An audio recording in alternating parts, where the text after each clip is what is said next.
निशमय्यतवाथयानवार्थां वृषमार्ताः पशुपालबालिकास्ताः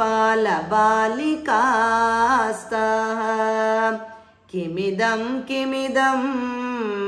कथं वितीमाः समवेताः परिदेवितान्यकुर्वन् करुणानिधिरेष नन्दसूनुः कथमस्मान् विसृजेत् अनन्यनाथाः बत नः किमु दैवमेवमासीद् इति ताः त्वद्गतमानसा विलेपुः चरमप्रहरे प्रतिष्ठमानः सह पित्रा निजमित्रमण्डलैश्च परितापभरं नितम्बिनीनां शमयिष्यन् व्यमुचः सखायमेकम् अचिरादुपयामि सन्निधिं वो भविता साधुमयैव सङ्गमश्रीः अमृताम्बुनिधौ निमज्जयिष्ये धृतमित्याश्वसिताः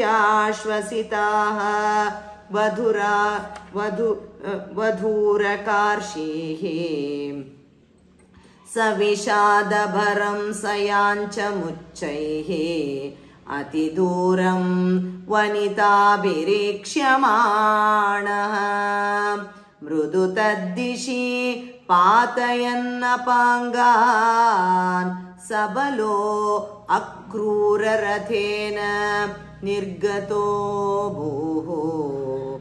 अनसा बहुलेन वल्लभानां मनसा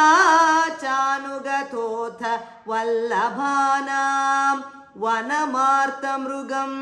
विषण्णवृक्षम् समतीतो यमुनातटीमयासेः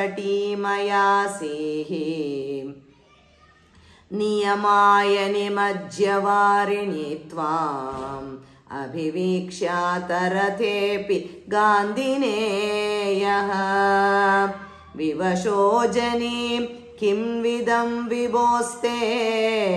ननु चित्रं तु अवलोकनं समन्तात्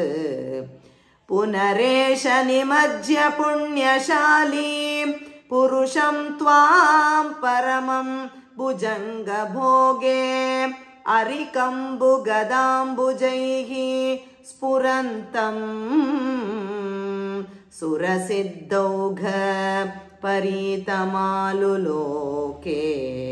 सतदा परमात्मसौख्यसिन्धौ विनिमग्नः प्रणुवन् प्रकारभेदैः अविलोक्य पुनश्च हर्षसिन्धोः अनुवृत्या पुलकावृतो ययौ त्वां किमु शीतलिमा महाञ्जले यत् पुलकोऽसाविति चोदितेन तेन अतिहर्षनिरुत्तरेण सार्धं रथवासी पवनेश पाहि मां त्वम् नारायण नारायण नारायण नारायण नारायण नारायण नारायण नारायण नारायण नारायण नारायण नारायण नारायण नारायण नारायण नारायण नारायण नारायण